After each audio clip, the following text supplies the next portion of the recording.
Buku Quantum Learning Bab 5 dengan judul Belajar dalam Konteks.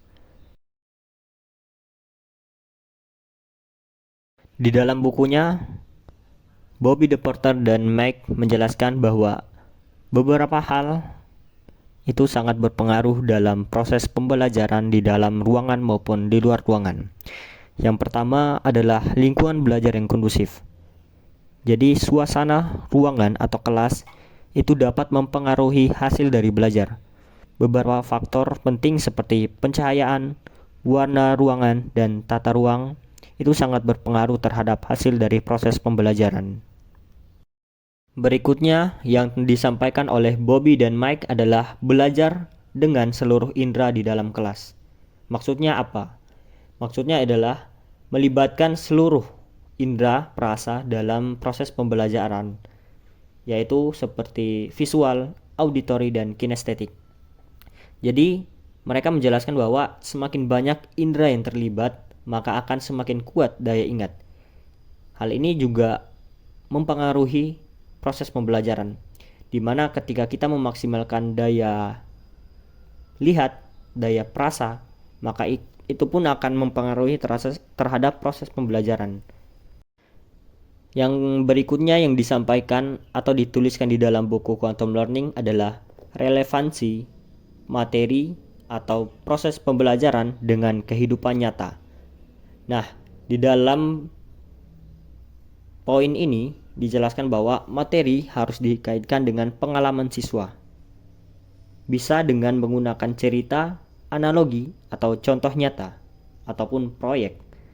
Nah, buku ini juga relevan dengan apa yang terjadi di kehidupan saya pribadi.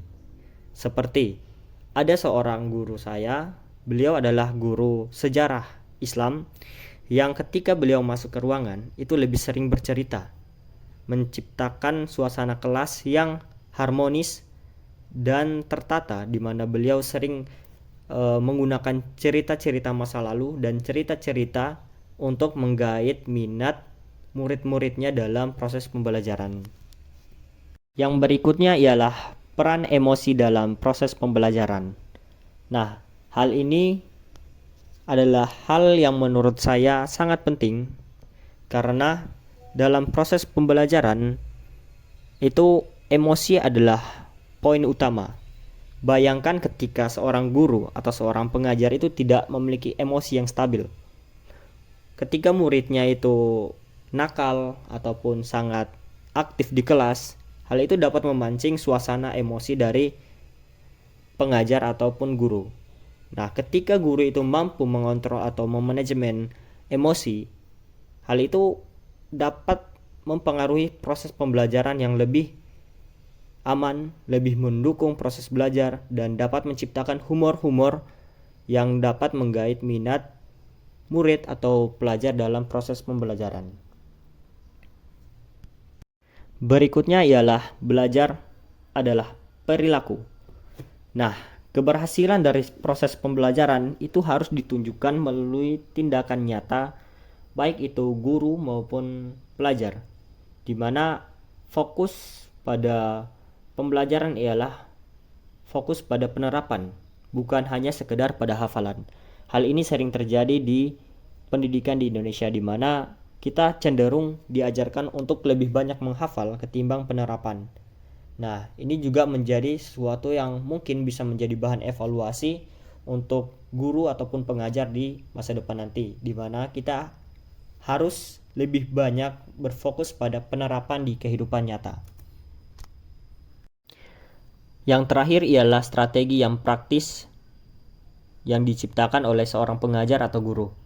Di sini yang pertama adalah musik yang berlatar lembut untuk konsentrasi.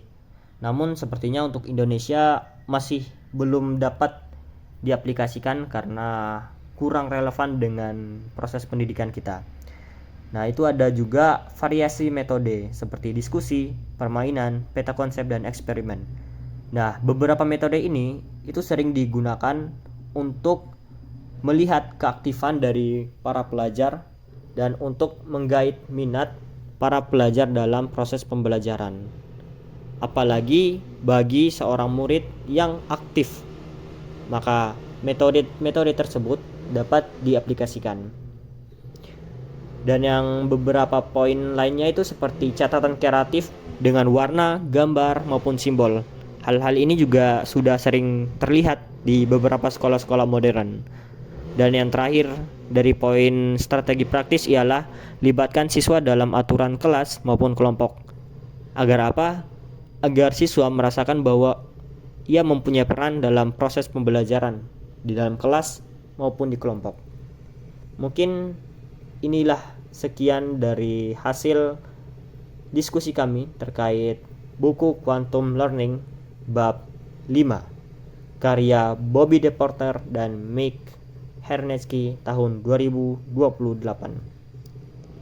Kelompok 4 dengan anggota saya sebagai pengisi suara Ahmad Syahdila, pembuat PowerPoint Mas Agis Mariful Barkah, dan sang pencari informasi atau sumber Mas Malikul Huda. Sekian dari kami, terima kasih. Wassalamualaikum warahmatullahi wabarakatuh. Mari saling bertanya di kolom komentar.